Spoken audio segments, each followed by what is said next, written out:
Good morning dear students. कैसे हैं आप सभी? उम्मीद है आप लोग अच्छे होंगे, घर में अच्छे से पढ़ाई कर रहे होंगे। क्लास 7 साइंस सब्जेक्ट में आज हम न्यू चैप्टर स्टार्ट करने वाले हैं, चैप्टर 20, जिसमें हम पढ़ेंगे सजीवों में प्रजनन। बच्चों, सबसे पहले आप लोग मेरे चैनल को सब्सक्राइब कर लीजिए, लाइक के बटन दबा दीजिए और बेल आइकन के बटन ज़रूर दबाएं ताकि आने वाले न्यू वीडियो के नोटिफिकेशन आपके मोबाइल पर समय पर मिल जाए। जो भी चैप्टर पढ़ने में आप लोग मिस कर दिए हैं, नहीं पढ़ पाए हैं किसी कारणवश, तो आप लोग मेरे चैनल पर जाइए और सर्च कीजिए। जितने भी चैप्टर हम पढ़ चुके हैं बच्चों, सभी वीडियो यूट्यूब पर अवेलेबल है, तो आप लोग जाइए और सर्च कीजिए और पढ़िए। तो यहाँ पर हम देखते हैं बच्चों कि सजीवों में प्रजनन की क्रिया कैसे होती है ना, कैसे होता है प्रजनन। तो आप सभी जानते हैं सजीवों में ही प्रजनन हो सकता है, और सजीव के अंतर्गत पेड़ पौधे भी आते हैं और जीव जंतु भी आते हैं। तो आइए देखते हैं 20.1 में आपने किसानों को खेतों में, मालियों को बगीचों में बीज बोते तथा उन बीजों से नए पौधे को उगते हुए देखा होगा।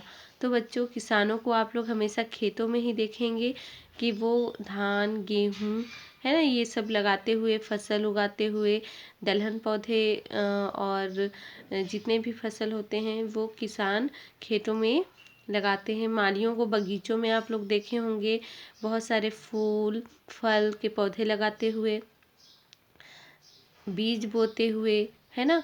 तो देखिए, बीजों से जब नए नए पौधे उगते हैं, है ना, तो ये जो नए पौधे उगते हैं वो सभी आप लोगों ने देखा है। आप जानते हैं कि चने के बीज से चने का, सेम के बीज से सेम का तथा आम की गुठली से आम का पौधा उत्पन्न होता है। तो बच्चों, जो भी हम बीज बोते हैं तो उस बीज से उसी का पौधा उगता है, आप सभी को पता है। जैसे कि हम चने का पौधा, चने का बीज यदि लगाते हैं तो चने का पौधा ही उगता है। ऐसे ही सेम का बीज यदि लगाएंगे तो सेम का बीज उगेगा, है ना। यदि हम आम का गुठली लगाते हैं बच्चों, तो जब पौधा बड़ा होता है तो आम ही उससे हमें प्राप्त होता है, यानी कि आम का फल ही प्राप्त होता है, वो आम का ही पौधा उत्पन्न होता है।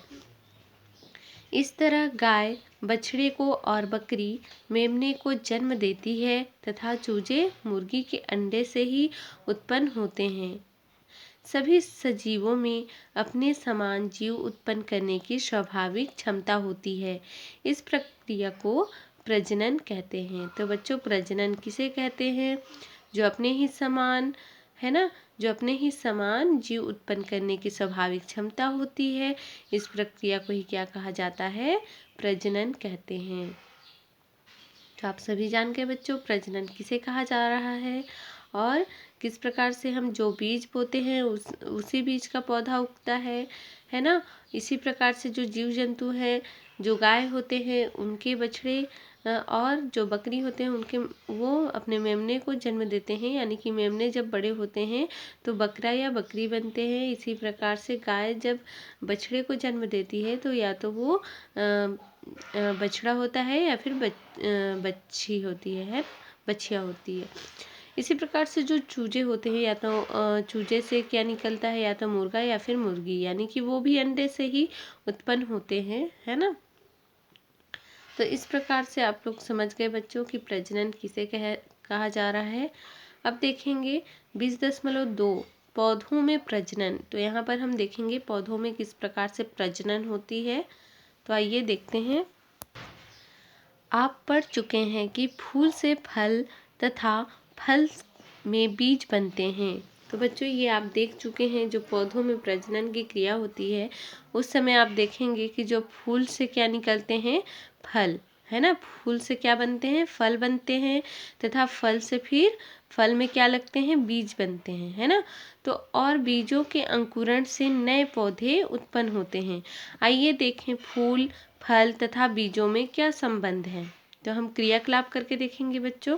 क्रियाकलाप 1 के द्वारा हम समझने की कोशिश करेंगे। क्रियाकलाप 1 में हम देखेंगे बच्चों आवश्यक सामग्री, है ना। सबसे पहले अलग अलग जाति जैसे भिंडी, मटर, भटा, गुलमोहर आदि के 2-2 फूल एवं फल, ब्लेड, ऐसे फूलों का चयन करें जिनके अंडाशय स्पष्ट एवं बड़े हो तथा उसी समय उनके फल भी मिलते हो, है ना।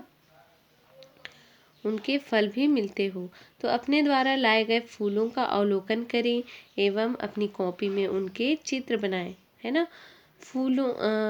चित्र 20.1 फूलों के विभिन्न अंगों को पहचान कर बाह्य दल, दल एवं पुंकेसर को सावधानी पूर्वक इस तरह अलग करें कि स्त्री केसर को कोई नुकसान ना पहुँचे। अब पुष्प में केवल स्त्री केसर बचा रहेगा। चित्र 20.2 क जिसमें अंडाशय, वर्तिका एवं वर्तिकाग्र होते हैं। अपनी कॉपी में प्रयोग हेतु लिए गए फूल, स्त्री केसर और फल चित्र 20.2 का ख का चित्र बनाएं। तो यहाँ पर हम देखते हैं बच्चों कि अलग अलग जाति के हमें क्या लाना है, बीज लाना है, या फिर हम क्या करेंगे, भिंडी, मटर, भट्टा, गुलमोहर आदि के क्या करेंगे, दो दो फूल लेंगे, है ना। तो यहाँ पर जो ये फूल दिखाई दे रहा है आप लोगों को, ये फूल है भिंडी का, ठीक है। और हम क्या करेंगे, इनका जो वर्तिकाग्र है स्त्री केसर है ना, पुंकेसर है, बाह्य दल है इसके, तो इस सब के अंगों को हमें पहचानना है। तो ये आप लोग देख रहे हैं कि किसे बाह्य दल कहा जा रहा है, इस भाग को हम पुंकेसर कहते हैं, और ये क्या है, दल है ना। तो यहाँ पर हम क्या करेंगे, जो वर्तिकाग्र है, वर्तिका है, इसको अलग कर लेंगे और इसे बिना कोई नुकसान पहुँचाए, है ना, केवल स्त्री केसर बचा रहेगा पुष्प में। यहाँ पर देखिए ये अंडाशय है ना। बाह्य दल के अंदर क्या होता है, अंडाशय होता है, और फिर ये वर्तिका है ना, और ये वर्तिकाग्र, इस वाले भाग को क्या कहा जाता है, वर्तिकाग्र। तो आप लोग देख सकते हैं कि भिंडी का फूल का किस प्रकार से जो अंग है, इसके बारे में हमने जाना। तो बच्चों इस प्रकार से हम क्या कर लेते हैं, भिंडी के फूल का अवलोकन कर लेते हैं। इसके जो बाह्य दल है बच्चों, इन पंखुड़ियों को हम क्या करते हैं, दलों को, जो दल हैं ये, है ना, पंखुड़ियों को हम निकाल लेते हैं। उसके बाद ये आप लोग देख रहे हैं पुंकेसर, है ना, और ये बाह्य दल, जब हम इनको निकाल लेंगे, दल को निकाल लेंगे, उसके बाद क्या बचेगा बच्चों, इसके अंदर वाले जो स्त्री केसर है ये बचेगा। और इसका फिर से हम देखेंगे तो ये अंडाशय है, वर्तिका है ना, इसे वर्तिका कहा जाता है और इसे वर्तिकाग्र कहा जाता है, ये वाले पार्ट्स को। फिर उसके बाद देखिए इस प्रकार से ये भिंडी का भी यहाँ पर दिया हुआ है कि भिंडी कैसे होता है, क्योंकि फूल के बाद क्या लगते हैं, फल लगते हैं, और फल के बाद ही क्या लगते हैं, बीज लगते हैं। तो यहाँ पर आप लोग देख सकते हैं कि यहाँ पर ही ये बीज होता है अंडाशय में, ठीक है। तो इस प्रकार से फूल के बाद फल और फल के बाद बीज किस प्रकार से बनते हैं आप लोग देख सकते हैं। फूल के अंडाशय तथा फल को ध्यान से देखें तथा दिखाई देने वाले लक्षणों को सारणी 20.1 में चिन्हित करें। तो यहाँ पर देख रहे हैं कि 20.1 सारणी दिए हुए हैं। लक्षण देखेंगे, आकार, आकृति और सतह। तो जो अंडाशय है बच्चों वो कैसा दिखाई दे रहा है, बहुत ही बड़ा दिखाई दे रहा है। तो छोटा और बड़ा दोनों होता है, अंडाशय का जो आकार है वो छोटा और बड़ा दोनों होता है। तो हमें क्या करना है, यहाँ पर चिन्हित करना है, क्योंकि अंडाशय कैसा दिखाई दे रहा है, बड़ा दिखाई दे रहा है, ठीक है। तो हम बड़े पर चिन्हित करेंगे। आकृति कैसा है, लंबा है या फिर गोल है, तो आकृति थोड़ा क्या है, गोल है ना। और यहाँ पर देखेंगे सतह कैसी है, तो आप लोग जानते हैं भिंडी किस प्रकार से चिकनी होती है, रोम युक्त होती है, या फिर एक समान होती है, या फिर चपटी धारीदार होती है। तो आप सभी को पता है बच्चों की जो इसके अंदर वाली भाग होती है अंडाशय की, वो कैसी होती है, चिकनी होती है ना। फल देखेंगे तो छोटा है या बड़ा है, तो फल क्या होता है, बड़ा होता है। यहाँ पर आप लोग देख सकते हैं भिंडी का दिया हुआ है, देखिए, है ना, ये बड़ा है, लंबा सा है, और लंबा है या गोल है तो कैसा है, लंबा है ना। और चिकना है या रोम युक्त है, तो भिंडी कैसा होता है बच्चों, रोम युक्त होता है ना। देखिए, अंडाशय एवं फल की भीतरी रचना को देखने के लिए अंडाशय एवं फल को आढ़ा चित्र 20.3 क ख तथा खड़ा चित्र 20.4 का क ख काटें। इन कांटों का अपनी कॉपी में चित्र बनाएं। तो यहाँ पर देखिए किस प्रकार से काटा गया है। आढ़ा काटना है ना। इस प्रकार से आढ़ा काटने के बाद हम देखते हैं यहाँ पर देखिए बीजांड। ये क्या होते हैं? भिंडी के बीज होते हैं, जिसे हम कहते हैं बीजांड। ये बीजांड होते हैं और इसे जो गोल गोल है ये क्या है? बीज हैं, है ना। तो इस प्रकार से काटने पर पता चलता है बच्चों, ये बीज है और ये बीजांड है।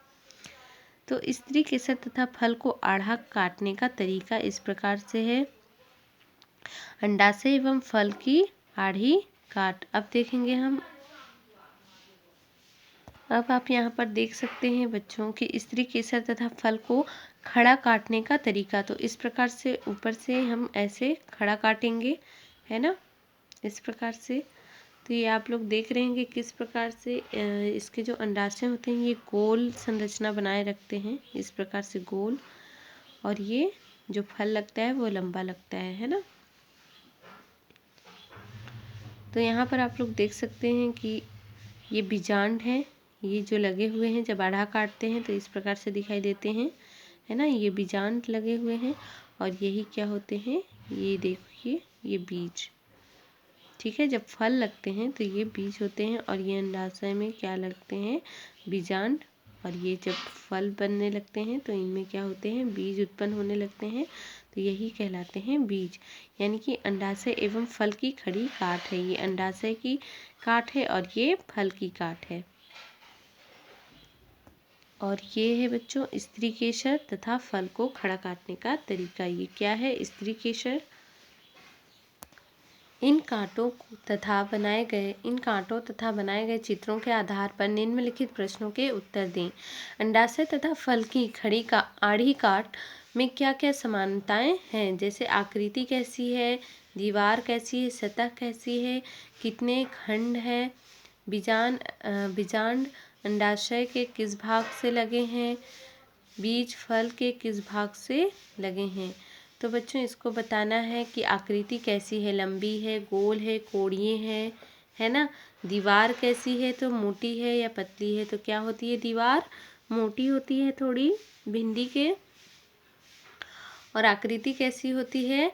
भिंडी के लंबे होते हैं, है ना। और कोणीय भी कह सकते हैं क्योंकि इस प्रकार से उनकी संरचना होती है। सतह कैसी होती है? चिकनी होती है या रोम युक्त? तो रोम युक्त होती है। कितने खंड हैं? तो इनके खंडों को आप लोग लिख सकते हैं।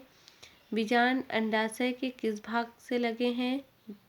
तो बीजांड जो है अंडाशय के किस भाग से लगे हैं बच्चों? दीवार, अक्ष, अन्य स्थल से, तो इसे भी बताना है। बीज फल के किस भाग से लगे हैं? दीवार से, अक्ष से, अन्य स्थल से, इसे बताना है। इन समानताओं के आधार पर हम कह सकते हैं कि फल अंडाशय से और बीज बीजांड से ही बनते हैं। तो यहाँ पर आप लोग देख सकते हैं कि इन समानताओं के आधार पर हम कहते हैं कि जो फल हैं वो किससे लगे हुए होते हैं? अंडाशय से लगे होते हैं। और बीज जो है बीजांड से, है ना, से ही बनते हैं। यदि पौधों में फूल ना हो तो क्या फल बनेंगे? यदि किसी भी पौधों में फूल ना हो तो क्या फल बनेंगे या नहीं बनेंगे? तो क्रियाकलाप 2 में हम पढ़ेंगे बच्चों। तो यहाँ हम क्रियाकलाप 2 में देखते हैं। आवश्यक सामग्री में आप लोग गुड़हल का फूल लिख सकते हैं, है ना। गुड़हल आप लोग सुने हैं, देवी फूल भी कहा जाता है। पपीता ले सकते हैं, लौकी ले सकते हैं, तरोई ले सकते हैं, मक्का के फूल ले सकते हैं। तो यहाँ पर आप लोग देखेंगे इन फूलों में पुंकेसर तथा स्त्री केसर की स्थिति को पहचानने और सारणी 20.2 को पूरा करें। इस तरह आसपास पाए जाने वाले अन्य फूलों का भी अवलोकन कर सारणी में लिखें। बच्चों हम नेक्स्ट वीडियो में गुड़हल का फूल का हम क्या करेंगे? प्रैक्टिकल करके देखेंगे बच्चों कि जो गुड़हल के पौधे होते हैं उसमें उन फूलों में जो गुड़हल के फूल होते हैं उन फूलों में पुंकेसर तथा जो स्त्री केसर होते हैं, जो गुड़हल के फूल होते हैं उनमें पुंकेसर और इन स्त्री केसर दोनों ही साथ साथ होते हैं बच्चों, और दोनों की स्थिति को पहचानने की हमें कोशिश करना है। तो ये हम नेक्स्ट वीडियो में देखेंगे बच्चों। और सारणी दी गई हुई है 20.2, जिसमें फूल में स्त्री केसर तथा पुंकेसर की स्थिति को पहचानना है। तो यहाँ पर फूलों का नाम दिया गया है गुड़हल, पपीता भी आप लोग देख सकते हैं, पपीता के जो फूल होते हैं मक्का के फूल होते हैं। तो एक ही पौधों में लगे फूल में स्त्री केसर पुंकेसर की स्थिति, तो एक ही फूल में किसमें दिखाई देती हैं, अलग अलग फूलों में, और स्त्री केसर पुंकेसर अलग अलग फूलों में अलग अलग पौधों में लगे होते हैं। तो इस प्रकार से बच्चों हम नेक्स्ट वीडियो में अध्ययन करेंगे देवी फूल का, यानी कि गुड़हल के फूलों का, है ना, कि स्त्री केसर और पुंकेसर एक ही स्थिति में कैसे दिखाई देते हैं। ठीक है बच्चों, तो नेक्स्ट वीडियो में हम स्टडी करते हैं। बच्चों आज आप लोगों का होमवर्क है, ये भिंडी के फूल को आपको बनाना है और इनके जो दल हैं पुंकेसर पैदल इनको नामांकित करना है, और आपको स्त्री केसर को बनाना है और फल को बनाना है। ये आप लोगों का होमवर्क है बच्चों। होमवर्क को कंप्लीट करके मेरे व्हाट्सएप नंबर पर सेंड करेंगे। ठीक है बच्चों, नेक्स्ट वीडियो में हम पढ़ते हैं गुड़हल के फूल के साथ। तो आप लोग पढ़ते रहिए। Bye bye, take care.